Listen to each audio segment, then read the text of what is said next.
हरिओम हरिओम, आय सामने से बॉस।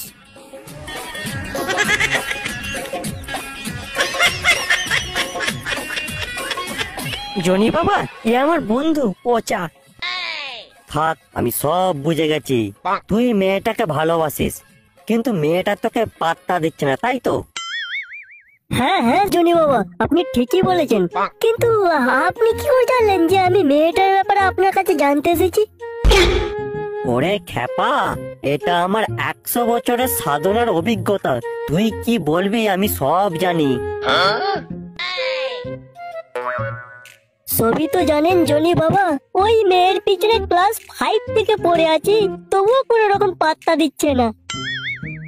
পাত্তা দেবে কি করে? তোর মনে যে ভয় কাজ করছে সেটা আগে দূর করতে হবে, তবেই তোর কাজ হবে। সেই জন্যই তো জনি বাবা একে আপনার কাছে এনেছে। এখন আপনিই পারেন এই সমস্যার সমাধান করতে। সমস্যার সমাধান হয়ে যাবে, কিন্তু তার আগে বল তোর কাকে বেশি ভালো লাগে, বৌদিকে নাকি গার্লফ্রেন্ডকে? আমার তো দুজনকেই ভালো লাগে, তবে যে করতে দেবে তাকেই বেশি ভালো লাগে। কি বললে? ইয়ে মানে লাইন করার কথা বলছে, আপনি বলুন বলুন। হ্যাঁ জনি বাবা, লাইন করার কথাই বলছি। তবে শোন, তোকে আমি একটা আশ্চর্য শক্তি দেব, যেটা পৃথিবীর কোনো বস্তুই তোকে আটকে রাখতে পারবে না। যেমন ধর, তোকে কেউ মোটা দড়ি দিয়ে বেঁধে ফেললো, সেটা তুই অনায়াসে ছিঁড়ে ফেলতে পারবি।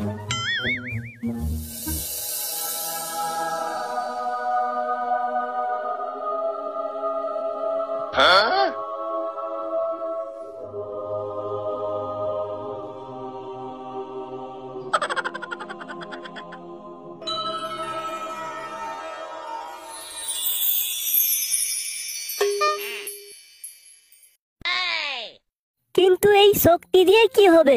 মেয়েটা পড়বে?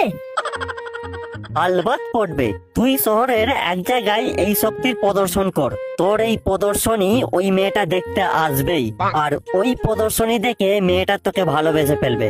ব্যাস, তখনই তোর কাজ হয়ে যাবে। এতে কাজ হয়ে যাবে বলছেন?